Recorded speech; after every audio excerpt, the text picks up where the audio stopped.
नमस्कार। आंतों के डिसबैलेंस के कारण, आंतों में टाइटनेस के कारण, गैस की वजह से, धड़न डिगने की वजह से बहुत बार ऐसी समस्या आती है कि कब्ज हो जाती है, शरीर में दर्द रहता है, आंतें सही तरीके से पाचन कर नहीं पाती।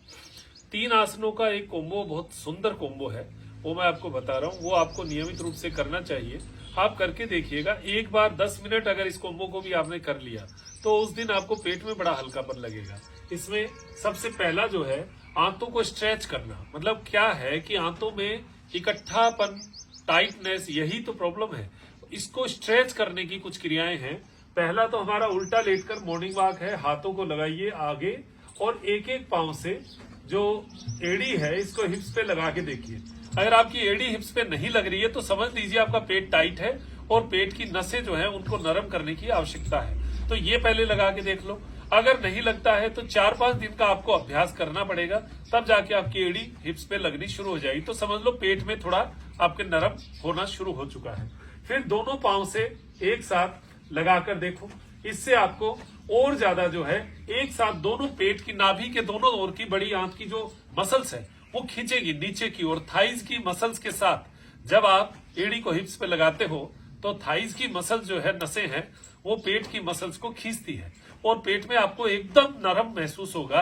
ये 2-4 बार में तो नहीं होगा, लेकिन जब आप 20-25 बार, 30 बार करेंगे तो आपको पेट में गर्मी का आभास अपने आप ही हो जाएगा। ये हमारा लंबा श्वास भरते हुए एड़ी को लगाना और लंबा श्वास छोड़ते हुए पैरों को पीछे लेके जाना, ये 1 नंबर क्रिया हुई। इसको शुरू में 10-15 बार करिए, फिर अभ्यास बढ़ाते हुए 20-25-30 बार कर सकते हैं। खाली पेट करेंगे तो इसके रिजल्ट अच्छे हैं। बाकी इसको शाम को भी भोजन करने से 1 घंटा पहले खाली पेट कर सकते हैं। ये हमारी एक क्रिया हुई। नंबर 2 क्रिया, जो एक साइड की मसल को, आंत को खींचने में बहुत सहायता करती है, ये है राइट लेग की जो घुटना है, उस पर लेफ्ट लेग की टखने को रख लीजिए, घुटने के जस्ट पीछे की साइड, और जो एड़ी है इसको खींचना है हिप्स की ओर, पूरी ताकत से लगाइए। ये करते हुए आप 5-7 मिनट करके देखिए, 5-7 बार करके देखिए। आपको पेट में जिस साइड पैर सीधा है, जो पैर हम लगा रहे हैं एड़ी, उस साइड में आपको ऐसे आंतें ऐसे ऐसे खींचती हुई महसूस होगी, ऐसे खींचती हुई। ये खींच रही है तो इसका मतलब है कि इसमें जो मल या गैस भरी पड़ी है, आंतें अपने आप अपने कार्य को सुचारू गति से चालू कर देगी। ये दूसरे पैर को भी ऐसा ही, हाथों को आगे रखो और एड़ी को पूरी ताकत के साथ एड़ी को लगाओ। शुरू में 8-10 बार ही करो और जैसे जैसे 2-3 दिन, 4 दिन, 5 दिन होते जाए आप इसकी मात्रा को बढ़ा सकते हैं। पिंडलियां भी नरम होगी, पैरों में आपको ताकत आएगी, चलने फिरने में बहुत अच्छा लगेगा।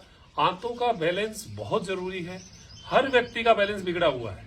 कोई बाइक पे चढ़ रहा है, कोई पहाड़ों पे चढ़ गया, कोई रास्ते में चलते हुए कूद गया, कैसे भी खाली पेट रह गया, पेट ज्यादा भर गया, बैलेंस गड़बड़ हो जाता है। उस बैलेंस को सही करने की हमारी ड्यूटी रहती है और हमें करना चाहिए। ये 2 क्रियाएं उल्टा लेट की होगी। अब एक सीधा लेट की जो क्रिया है उसको कहते हैं सेतु बंधासन। सेतु बंधासन बहुत शानदार है कब्ज को तोड़ने के लिए, और ये तीनों ही क्रिया कमर दर्द में भी आपको लाभ करने वाली है। दोनों पैरों को जमीन पर लगाएंगे, बीच में 1 फीट की लगभग दूरी रहेगी, और कमर को अपनी ताकत के अनुसार, क्षमता अनुसार कमर को बीच में से ऊपर उठाना। श्वास भरते हुए, श्वास छोड़ते हुए डाउन, श्वास भरते हुए अप, श्वास छोड़ते हुए डाउन, श्वास भरते हुए अप, श्वास छोड़ते हुए डाउन।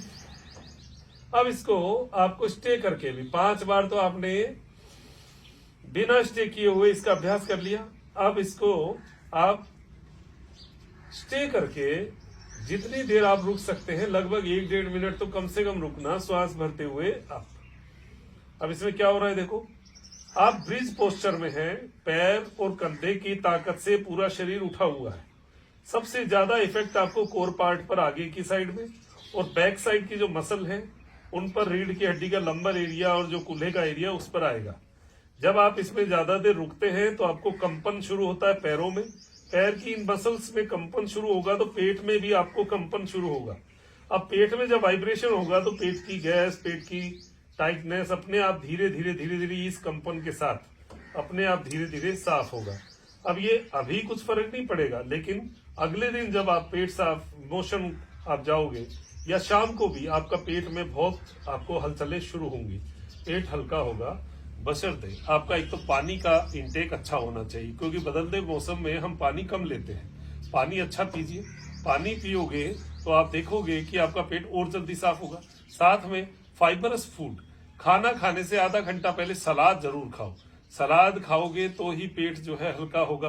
दिन में एक फ्रूट जरूर ले, एक फ्रूट कभी भी, एक सेब ले लिया, कभी अगले दिन संतरा ले लिया, कभी अगले दिन अंगूर ले लिया, कभी अगले दिन चीकू ले लिया, कभी अगले दिन पपीता ले लिया। ऐसे बदल बदल के रोज एक फ्रूट जो है वो आपको लेना चाहिए। बहुत अधिक मात्रा में ना फ्रूट खाना ना सलाद खाना, हर चीज की एक संतुलित मात्रा होनी चाहिए, उसी मात्रा में आप भोजन करिए। आटे में गेहूं और जौ का आटा जरूर मिलाइए, थोड़ी रागी मिला सकते हैं, वरना जौ और गेहूं का आटा ठीक है। 10 किलो गेहूं में 2 किलो या 3 किलो जौ मिला के वो भोजन करिए। उसमें क्या फाइबर अच्छा मिलेगा, आंतों को साफ होने में लाभ मिलेगा। यानी ये कब्ज का संपूर्ण प्रयोग है। आप इस प्रयोग को जीवन में अपना के देखो, इन तीनों कोम्बो को करके देखो, भगवान ने चाहा तो आपको अच्छा लाभ मिलेगा और अपने शरीर को हल्का कर पाएंगे। नमस्कार, जय हिंद, जय भारत।